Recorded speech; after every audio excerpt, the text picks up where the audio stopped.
Boa noite. Tudo bem? Estão preparados para trazer a criança de cada um? Eu sou a Andréia Hacker, Andréia Silva Hacker, que minha mãe está aqui, ela briga comigo se eu não falar o Silva, tá? A Caroline Orlando. Minha mãe não tá, então eu posso falar só. E a Dani Gonçalves. A gente faz parte do DACA, que é o Departamento de Atendimento às Crianças e Adolescentes, aqui do Instituto Biosegredo. E a gente foi vendo, né, os adultos acabaram vindo se tratar e a gente foi vendo a demanda de crianças. Aí eu estava fazendo bioterapeutas, acho que a maioria daqui é um curso de profissionalização das terapias aqui para atender como terapeuta aqui do Instituto. E aí eu falei, poxa vida, eu tenho, né, tinha uma dificuldade quando criança, quando adolescente, eu me sentia um ET. Então nada, assim, tudo que, né, acontecia, tudo, eu falava, mas gente, eu penso de outra forma. Eu estudava em colégio de freira, tem aqui o pessoal que estudou no mesmo colégio que eu. E assim, era passado várias coisas, eu falava, gente, mas eu não quero fazer primeira comunhão, essas coisas, não bate, né, comigo. E assim, nada contra, né, cada um tem a sua crença. E aí a gente pegou, eu comecei com essa ideia, né, de fazer os tratamentos com as crianças e adolescentes, para poder falar, porque eu pensei assim, poxa vida, se a gente, né, para que virar adultos problemáticos e doentes, se eu posso ter crianças adultas saudáveis e resolvidas? E aí a gente, a Dani e a Carol fizeram o Bio3, né, que veio um pouquinho depois, e aí Coincidência, a gente também estava pensando em criar algo nesse sentido. Como a gente sabe que não existe coincidência, nem para Titio e Jung, para quem é da psicologia. Então, aí a gente só foi juntando, né, essa coisa, esse start, porque tudo antes de acontecer aqui no físico já aconteceu em outra dimensão. Então eles só juntaram as pecinhas aí de xadrez e cada uma, né, com a sua experiência dentro de faculdade, técnica, vamos colocar assim, e aí a gente só foi agregando esse mesmo compromisso coletivo. E aí a gente vai falar um pouquinho. Quero falar um pouquinho para vocês o que são esses seres da nova era, né? Que a gente escuta tanto, índigo, cristal, arco-íris. O que é isso, né? Eu tenho um outro conceito, tenho bastante livro, fala, poxa, André, desde 89 para cá, desde não sei de que data? Eu penso da seguinte maneira, depois de tudo que eu li, eu penso assim, antes de Cristo, já vieram avatares, que a gente chama. O que são esses avatares? Seres que vieram com o comprometimento de quê? Mudar a consciência da humanidade, certo? Só que o que foi acontecendo? Então, Jesus, Einstein, vários outros, Michelangelo, cada um na sua, Isaac, cada um na sua área, né? Mas assim, qual era a missão coletiva desses avatares? Mudar a consciência da humanidade. Só que aí o que foi acontecendo? Essas pessoas demoravam muito tempo, né, para conseguir isso e tornavam-se mitos, né? Então foi distorcido um monte de coisa aí do que Jesus falava, cada um entendia de uma coisa. E aí o que eles pegaram, eu brinco, que eu falo assim, os caras lá fizeram a reunião no Star Wars, que a Princesa Leia é minha amiga, sabe? Eu ensinei para ela dar beijinho no ombro pro Darth Vader.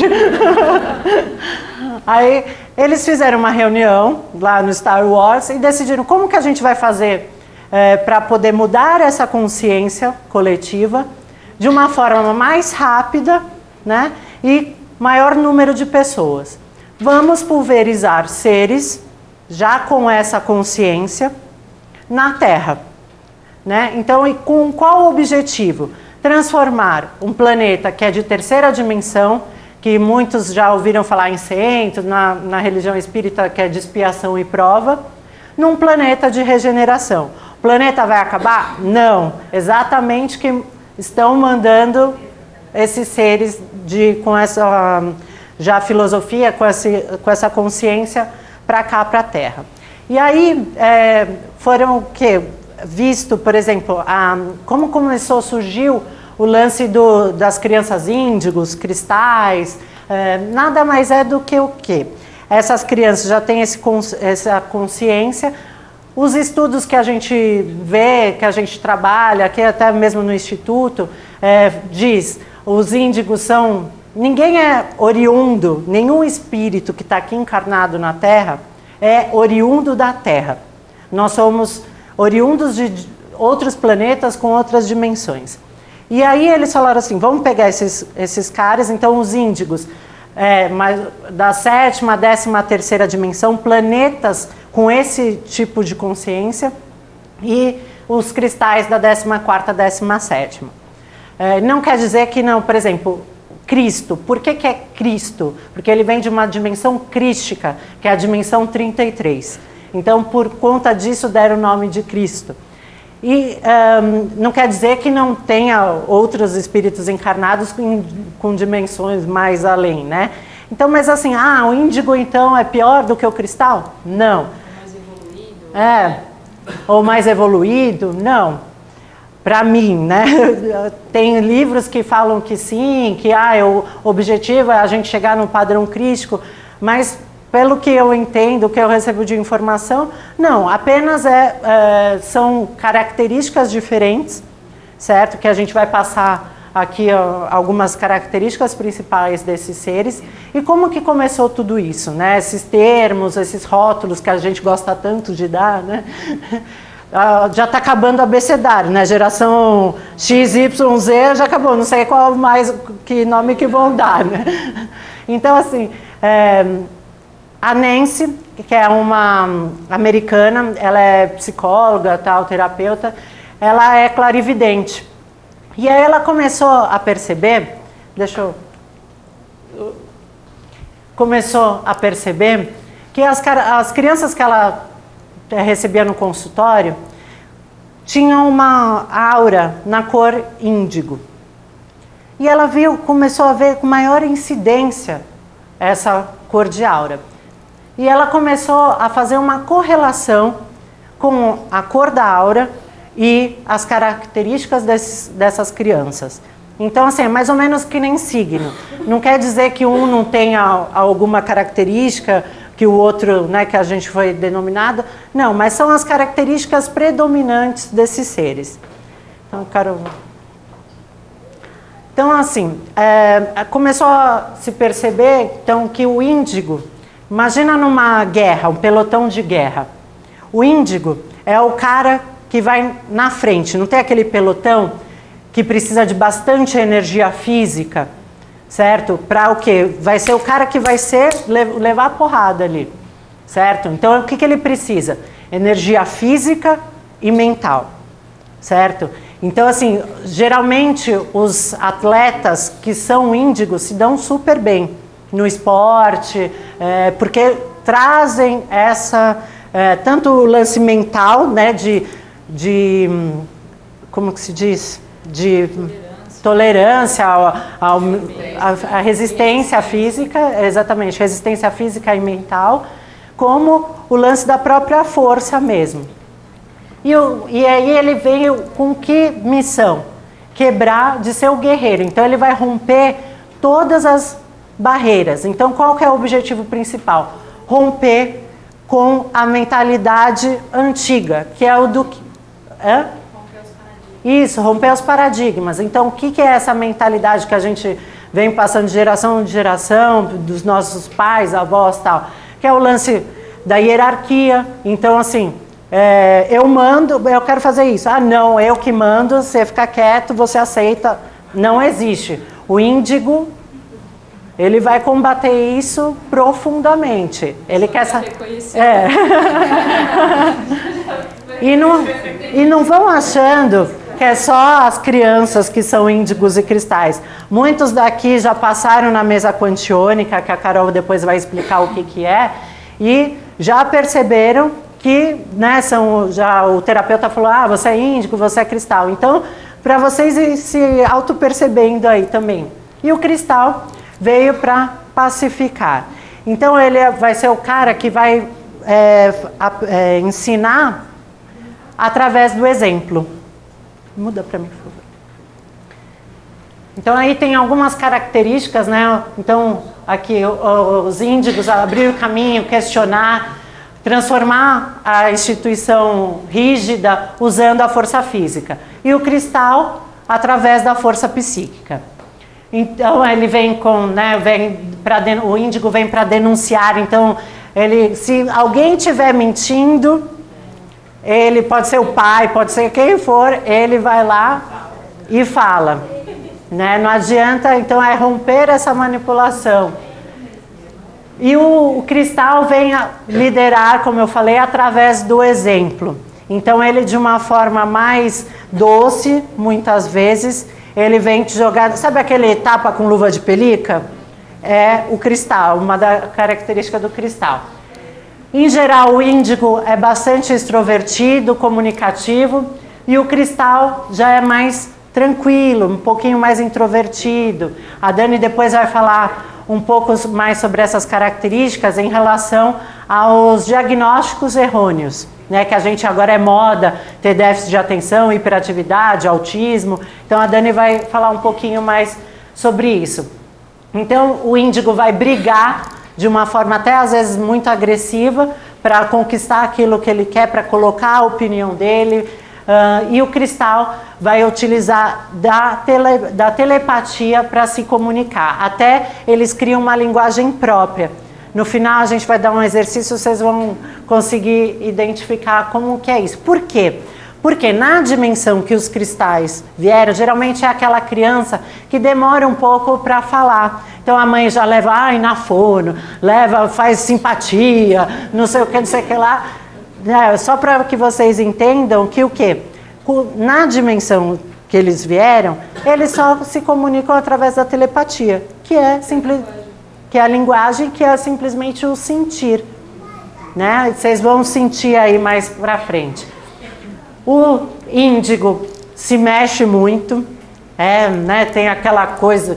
Porque como ele vem com bastante energia física, ele tem que colocar para fora essa energia física. E por isso que ele se mexe bastante. Então não adianta querer prender. Não, que ele está ali, ele só recebeu o comando. Eu tenho que colocar essa energia em prática, E aí depois até a gente vai falar como fazer esse processo do quê? De canalizar o que eles têm que fazer, né? Como eles vão utilizar essa energia que eles vieram para poder fazer, né? Agir de uma forma legal, que tanto os pais como as crianças se entendam e se comuniquem. E aí o índigo, ele tende ao consumo, né? O cristal, ele tem o lado criativo muito forte. Então, assim, até eu tive um paciente que ele tinha muito problema de fala, e ele era um cristal. E aí um médico chegou e falou assim, poxa, ele tem um problema no nervo do ouvido, por isso que ele se comunica mal, que não tem a articulação não é legal. Falei, tá bom. Aí ele chegou com esse problema e eu fiz um exercício de PNL, de Programação Neurolinguística, da minha mames, que era o quê? Ajustar o lado hemisfério direito e esquerdo, certo? Deixar em equilíbrio. Porque como ele vem com o lado direito, que é o lado artístico do cérebro, muito mais aflorado, certo? Para ele ter a cognição do lógico, para poder expor as palavras, tem mais dificuldade. Então, um dos trabalhos que a gente faz é exatamente esse, equilibrar os dois hemisférios. E aí eu tive essa percepção, coloquei o exercício, e aí ele pegou e eu falei, poxa, veio a intuição de colocá-lo para cantar. Quando ele canta, ele não fala errado. Quando ele, até mesmo, eu dei um exercício para ele falar como se estivesse falando com a mãe, com o pai, só que cantando, expondo o lance da arte, que para ele era supernatural. Ele não tinha problema de fala nenhum. Então, assim, não é... Às vezes a gente acha, tá com uma doença. Não, é só para vocês... O objetivo dessa palestra é só para vocês poderem identificar que existem outros trabalhos, a não ser remédio, né, que é muita... A Dani vai falar um pouquinho do lance da Ritalina, para dar para essas crianças. E aí o índigo também vem com o lance da tendência do consumo de drogas, e o cristal sofre bastante de alergia. Por que que o índigo, né, sofre mais esse lance, tem relação mais próxima com as drogas? Porque ele, com essa energia física toda, ele não se sente inserido. O cristal também, mas ele vai se fechar na concha. O índigo não, é o rebelde. Então, assim, a partir do momento que ele não consegue lidar com aquele tipo de energia, o que vai fazer ele acalmar? Ou ele se identificar, achei um amiguinho que, tá na mesma vibe que eu. A droga. Então, assim, a Ritalina, que é uma dos remédios, que é a droga da obediência, né, que a gente chama, acaba também ajudando nessa dependência. Já as células do corpo já vão depois, mesmo que pare, procurar esse vício. Mesmo porque, só para complementar, mesmo porque a base dela é a cocaína da Ritalina. A base, a composição dela, a base. Estão dando para as crianças. A Dani vai falar, tem a Maria Aparecida, que é uma pediatra da Unicamp, que fez um artigo super interessante sobre isso também.